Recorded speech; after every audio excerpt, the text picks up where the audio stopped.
Okay mga kababayan, no? Ah, pag-usapan natin itong si Stephanie ah, Ibarra po. Itong sa hindi po nakakalam mga kababayan, ito pong si Stephanie Ibarra ay ito po yung inampon na malit pa, sanggol pa lang. Ay inampon po ito inampon po ito ni Kibuloy. Opo, ito si Stephanie Ibarra. May mga kababayan, nung lumaki po ito, nagkaroon po itong si imbis na itong si Kibuloy ituring niya tunay na anak, itong si Ibarra, si Stephanie Ibarra ay habang lumalaki po ito ng lumalaki, nung umano na po ito, ay nalibugan na po ito si Kibuloy. Dahil hindi naman natin masisisi, no, si Stephanie Ibarra, dahil grabe, ang ganda talaga, parang si Montenegro ito, nung artista Montenegro, di ba? Oo, ganyan po ito kaganda si Stephanie, mga kababayan. Kaya hindi po natin ito masisi kung nalibugan dito si Kibuloy. Ngayon mga kababayan, no? Nung nag-aaral po itong si Stephanie Ibarra, ay unti-unti pong humuhubog yung kanyang katawan. Umabot po ito ng, ayon mismo kay Arlen Easton, umabot ito ng grade 3. Si Stephanie, grade 3 pa lang mga kababayan, na grade 3 pa lang po. Hindi pa umaabot ng grade 3 itong si Stephanie Ibarra, ginagalaw na po ito, ha? Ginagalaw na po ito dahil siyempre pinatigil niya ito na sa pag-aaral ni Kibuloy kasi marami na raw. Grade 3 pa lang, ha? Sabihin, grade 3, malaking bata na, bulalas na, di ba? Pero mo, nagsisilos na si Kibuloy. Kaya pinatigil niya sa pag-aaral. Grade 3 pa lang, ha? Oo. Kaya mga kababayan, ang nangyari dito, hindi ito nakapag-aaral si Ibarra. Si Stephanie Ibarra, hanggang grade 3 lang daw ito. Sabi ni Arlen Easton. Oo. Kaya mga kababayan, ang nangyari dito, dahil nagsisilos na si Kibuloy, pina-stop niya ito sa pag-aaral hanggang naging pastoral na lang. May mga kababayan, siyempre dapat niya anak-anakan ni Kibuloy ito . Dapat niya tinuring niya itong anak, tunay na anak. Kaya lang nalibugan niya siya dito. Siyempre yung nanay naman ni Ibarra, pinagkalulong niya yung anak niya para sa pansarili niya. Di ba? Ano pa bang isipin mo dito? Mayaman si Kibuloy, mapira. Diba? Ipagkakalulong mo talaga yung anak mo dyan. Kaya inasawa-asawa ito ni Kibuloy itong si Ibarra na kanyang ampon. May mga kababayan, nung nahuli na nga itong si Kibuloy, no? Nahuli na itong si Kibuloy, nagsalita na po itong si Stephanie Ibarra.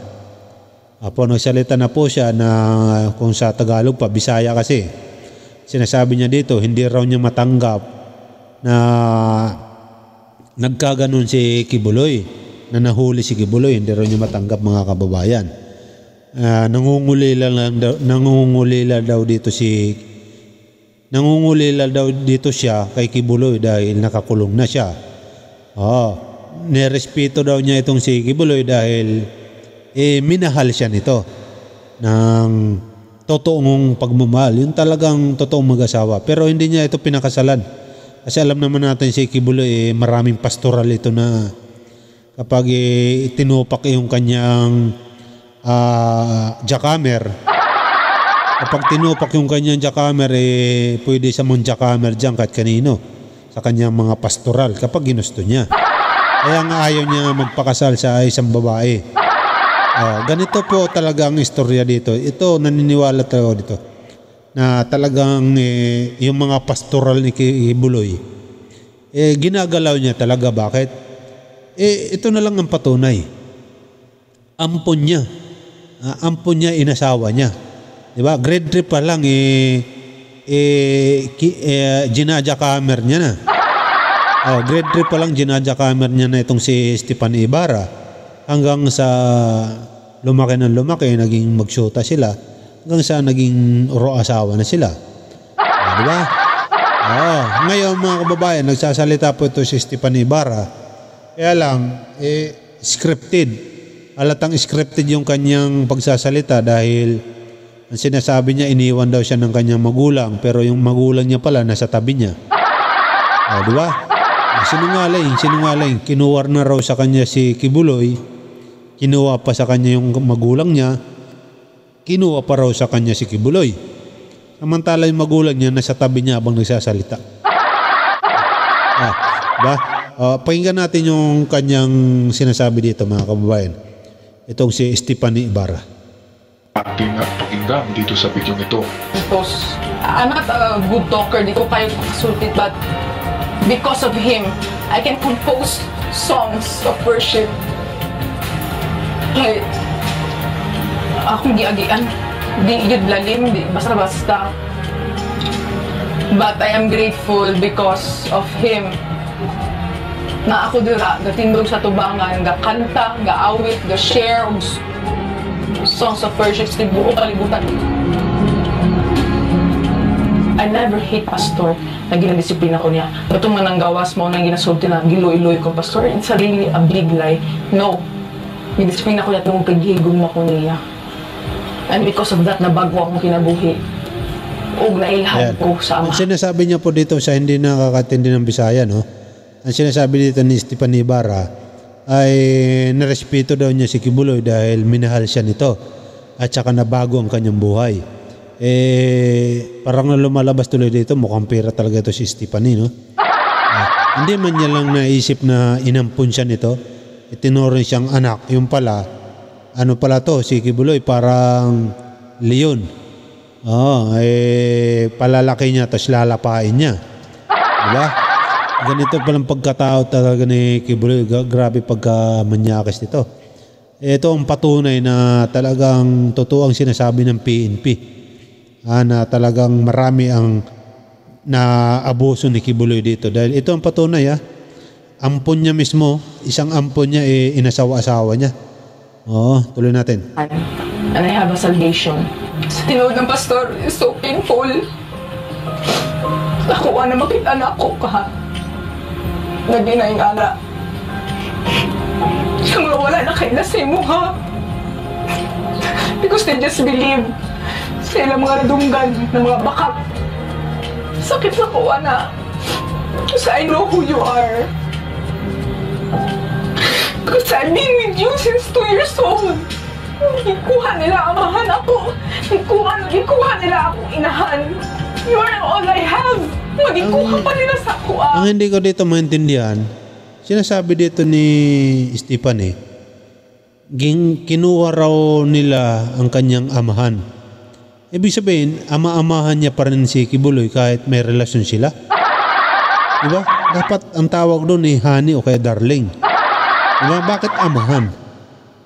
Diba? Samantala ang lumalabas dito karelasyon niya si Kibuloy. Inampon siya ni Kibuloy tapos inasawa-asawa niya. Hanggang grade 3 lang daw ang natapos nito dahil nagsisilos na si Kibuloy. Ayun mismo kay Arlene Stone. Diba? Bakit yung sinasabi niya dito, gikuha na ninyo ang akong amahan. Gikuha pa ninyo ang akong inahan. Samantala yung ina niya nandiyan dyan sa katabi niya. Diba? Ako, nagtataka lang ako, bakit amahan samantala magkarelasyon siya lang dalawa? Diba? Tataka lang ako, bakit ganun? Tuloy natin. Inahin ka daotan ng kalibutan. It's too painful. But I have to follow what you said. Paligon lang mo. Kung wala lang ka pastor ang tudlo sa mugugma, kaning mga tao naging honest sa imo, ha? We don't know what we will do fast, pastor, because we can die for you. Lawod kay nga anak, ha? kaya ni mong ihala na yung kinabuhi para sa kaluwasan sa isa.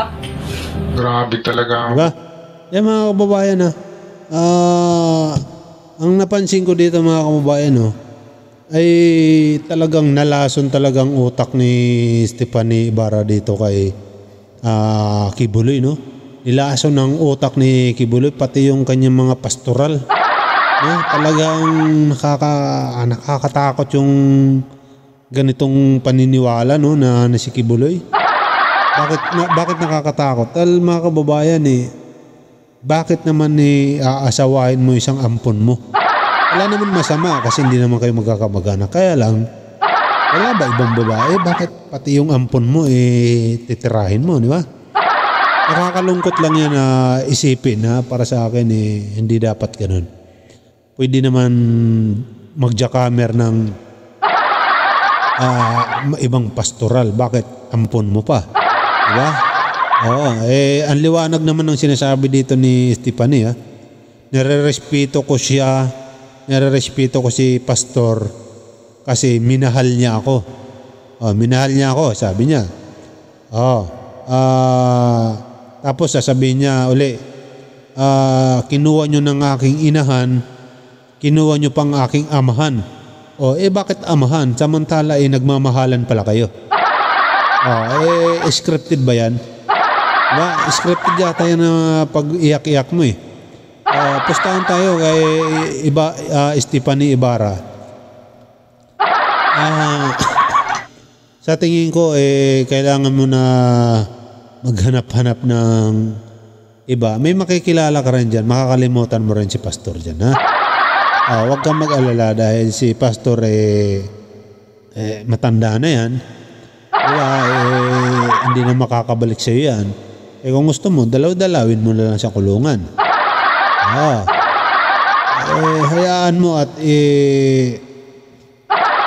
makakakilala ka rin ng para sa'yo, ha?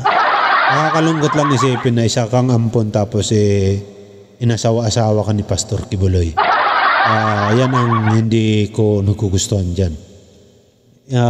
In the same times, natural lalaki naman si Pastor. Siguro, sabi niya, kung gumastos dito, hindi naman kita kano-ano, bakit hindi kita pakikialaman? Di ba? Ganun yata na siya isip ni Pastor. Ang pangit lang ng dating kasi anak-anakan mo na tapos kinakana mo.